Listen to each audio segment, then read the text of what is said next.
പാഠപുസ്തകം, പെൺകുട്ടികൾക്കുള്ള അലവൻസുകൾ, pre primary വിദ്യാഭ്യാസം, അധ്യാപക പരിശീലനം, പരീക്ഷ നടത്തിപ്പ് തുടങ്ങിയ പൊതുവിദ്യാഭ്യാസത്തിൻ്റെ നട്ടെല്ലായ പ്രവർത്തനങ്ങളെയാണ് ഈ ഫണ്ടിൻ്റെ അഭാവം മൂലം ബാധിക്കുന്നത്. നമ്മുടെ കുട്ടികളുടെ ഭാവി പന്താടിക്കൊണ്ട് ഒരു രാഷ്ട്രീയ സമ്മർദ്ദത്തിന് വഴങ്ങാൻ കേരളം തയ്യാറല്ല. ഈ ഫണ്ട് ഏതെങ്കിലും പാർട്ടിയുടെ ഔദാര്യമല്ല,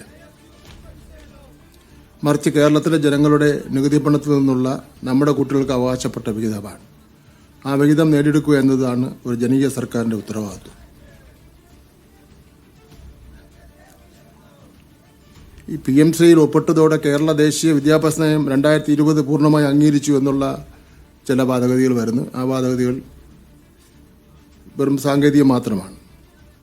ഇത് സാങ്കേതികം മാത്രമാണ്. ഒന്നാമതായി 2022 ഒക്ടോബർ മുതൽ തന്നെ സമഗ്ര ശിക്ഷാ പദ്ധതിയെ NEP നടപ്പാക്കാനുള്ള ഉപാധിയായി കേന്ദ്രം പ്രഖ്യാപിച്ചിരുന്നു.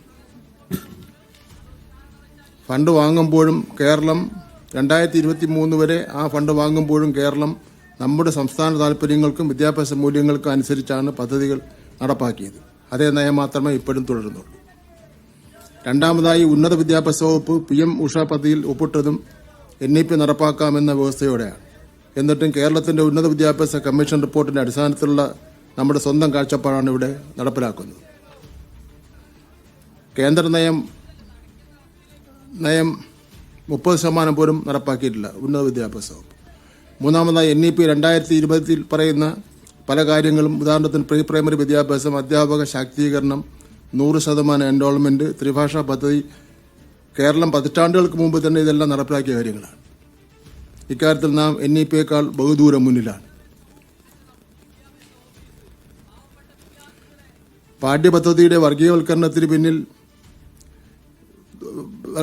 പിന്നിൽ നിന്നുകൊടുക്കുന്നതിന് വേണ്ടി കേരളം തയ്യാറായിട്ടില്ല. അതിൻ്റെ സത്യസ്ഥിതി എന്താണ്? കേരളത്തിൻ്റെ പാഠ്യപദ്ധതി തീരുമാനിക്കുന്നത് കേരള സർക്കാർ തന്നെയാണ്. ദേശീയ വിദ്യാഭ്യാസ നയത്തിൻ്റെ പേജ് 17 സെക്ഷൻ 4 32 പാഠ്യപദ്ധതി സംബന്ധിച്ച് അന്തിമ തീരുമാനം സംസ്ഥാന സർക്കാരുകൾക്കാണെന്ന് വ്യക്തമാക്കി പറയുന്നുണ്ട്. NEP വന്നതിന് ശേഷം 1 മുതൽ 10 വരെ ക്ലാസ്സുകളിലെ പാഠ്യപദ്ധതിയും പാഠപുസ്തകങ്ങളും പരിഷ്കരിച്ച ഏക സംസ്ഥാനം കേരളമാണ്. മതനിരപേക്ഷത, ശാസ്ത്രചിന്ത, ഭരണഘടനാ മൂല്യങ്ങൾ എന്നിവയിൽ ഊന്നിയ പാഠ്യപദ്ധതിയാണ് നാം ഒരു വ്യാഴവട്ട കാലത്തിന് ശേഷം പാഠ്യപദ്ധതി പരിഷ്കരിച്ചതിലൂടെ നടപ്പാക്കിയത്. NCERT വെട്ടിമാറ്റിയ ഗാന്ധിവധവും മുഗളുടെ ചരിത്രവും അടക്കമുള്ള പാഠഭാഗങ്ങൾ അഡീഷണൽ പാഠപുസ്തകങ്ങളാക്കി നമ്മുടെ കുട്ടികളെ പഠിപ്പിക്കുകയും അതിൽ പരീക്ഷ നടത്തുകയും ചെയ്ത സംസ്ഥാനം കേരളം മാത്രമാണ്. ഇതേ പാഠ്യപദ്ധതിയും പാഠപുസ്തകങ്ങളും തന്നെയായിരിക്കും കേരളത്തിലെ എല്ലാ വിദ്യാലയങ്ങളിലും തുടർന്നും പഠിപ്പിക്കാൻ പോകുന്നത്. അതിന് ഒരു മാറ്റം ഉണ്ടാകാൻ വേണ്ടി പോകുന്നില്ല. മാറ്റം ഉണ്ടാവില്ലെന്ന് പറഞ്ഞാലും വീണ്ടും മാറ്റം ഉണ്ടാവുന്നല്ലോ എന്നുള്ള ചില ചോദ്യങ്ങളും വരുന്നുണ്ട്. ഫെഡറൽ തത്വങ്ങൾ അടിയറ വച്ചു എന്നുള്ള ചില സംശയങ്ങളുണ്ട്. അത് തെറ്റാണ്. ഫെഡറൽ തത്വങ്ങൾക്ക് വേണ്ടിയുള്ള പോരാട്ടത്തിന്റെ ഭാഗമായിട്ടാണ് ഈ തീരുമാനം. ഡൽഹിയിൽ ചേർന്ന NCERTയുടെ ജനറൽ ബോഡി യോഗത്തിൽ 20 സംസ്ഥാനങ്ങളിലെ മന്ത്രിമാരുണ്ടായിരുന്നു, വിദ്യാഭ്യാസ മന്ത്രിമാർ. കേന്ദ്രത്തിന്റെ തെറ്റായ നയങ്ങൾക്കെതിരെ സംസാരിച്ചത് കേരളത്തിന്റെ വിദ്യാഭ്യാസ മന്ത്രി മാത്രമാണ്. സർക്കാർ സ്ഥാപനങ്ങളെയും പൊതുയിടങ്ങളെയും വർഗീയവൽക്കരിക്കാനുള്ള രാജ്ഭവന്റെ നീക്കത്തെ നേരിട്ട് എതിർക്കുകയും ചടങ്ങ് ബഹിഷ്കരിക്കുകയും ചെയ്ത ചരിത്രം, ഒരു പാരമ്പര്യമാണ് കേരളത്തിന് ഉള്ളത്.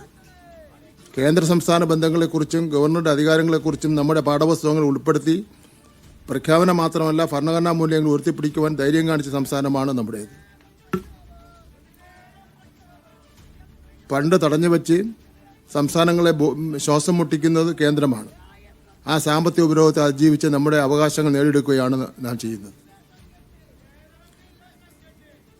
സ്കൂൾ കോംപ്ലക്സുകളുടെ പേരിൽ ചെറിയ സ്കൂളുകളെല്ലാം പൂട്ടുമെന്ന് പറഞ്ഞൊരു പ്രചരണം നടക്കുന്നു. അതൊന്നും NEPയിൽ ഞാൻ നോക്കിയാൽ കാണുന്നില്ല. യഥാർത്ഥത്തിൽ കേരളത്തിൽ ഒരു സ്കൂൾ പോലും അടച്ചുപൂട്ടില്ല. പൂട്ടിയ സ്കൂളുകൾ തുറന്ന പാരമ്പര്യമേ കഴിഞ്ഞ 9 വർഷക്കാലമായി ഇടതുപക്ഷ ജനാധിപത്യ മുന്നണിക്കുള്ളത്. ഇപ്പോഴും പാലക്കാട് ജില്ലയിൽ ഒരു സ്കൂൾ അടയ്ക്കാൻ വേണ്ടി വന്നു. എയ്ഡഡ് ആണ്. എയ്ഡഡ് സ്കൂളാണെങ്കിൽ പോലും അടയ്ക്കാൻ പറ്റില്ല എന്നുള്ള നിലയിൽ തീരുമാനിച്ച് എന്നെയും രാജേഷ് മന്ത്രിയും ചുമതലപ്പെടുത്തിയിരിക്കുകയാണ്. അത് തുറക്കുന്നതിന് വേണ്ടിയുള്ള നടപടി സ്വീകരിക്കുന്നതിന് വേണ്ടി. അങ്ങനെ ലയിപ്പിക്കുന്ന ഒരു സ്ഥിതിയെ നമ്മുടെ മുന്നിൽ അജണ്ടയില്ല.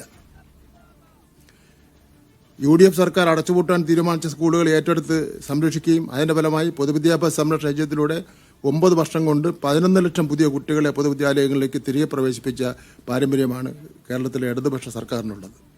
സ്കൂളുകൾ പൂട്ടാനുള്ളതല്ല, നിലവിലുള്ളവയെ മികവിന്റെ കേന്ദ്രങ്ങളാക്കാനാണ് ഈ സർക്കാർ പണം വിനിയോഗിച്ചിട്ടുള്ളത്.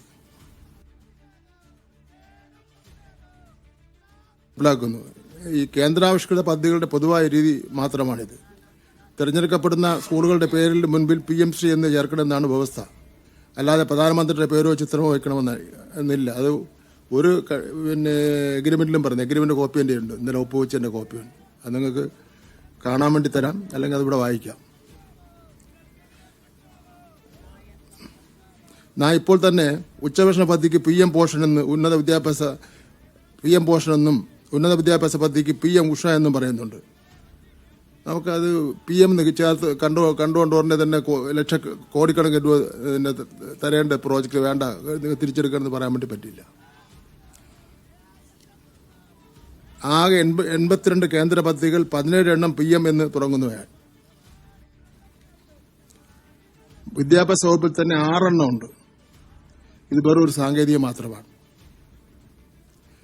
അതിന്റെ പേരിൽ നമ്മുടെ 40 ലക്ഷം കുട്ടികൾക്കുള്ള ആനുകൂല്യം നിഷേധിക്കുന്നതിന് കുറ്റകരമായ പ്രശ്നമായി മാറും.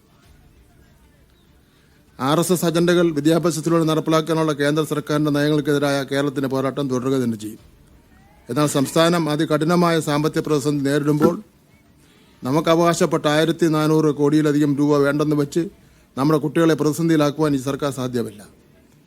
PM ശ്രീ ധാരണാപത്രത്തിൽ ഒപ്പിടുമ്പോഴും കേരളത്തിന്റെ പൊതുവിദ്യാഭ്യാസത്തിന്റെ നട്ടെല്ലായ മതനിരപേക്ഷ ജനാധിപത്യ ശാസ്ത്രീയ ഉള്ളടക്കത്തിൽ ഒരു വിട്ടുവീഴ്ച ഉണ്ടാകില്ല എന്ന് ഞാൻ കേരളത്തിലെ ജനങ്ങൾക്ക് ഉറപ്പ് നൽകുകയാണ്.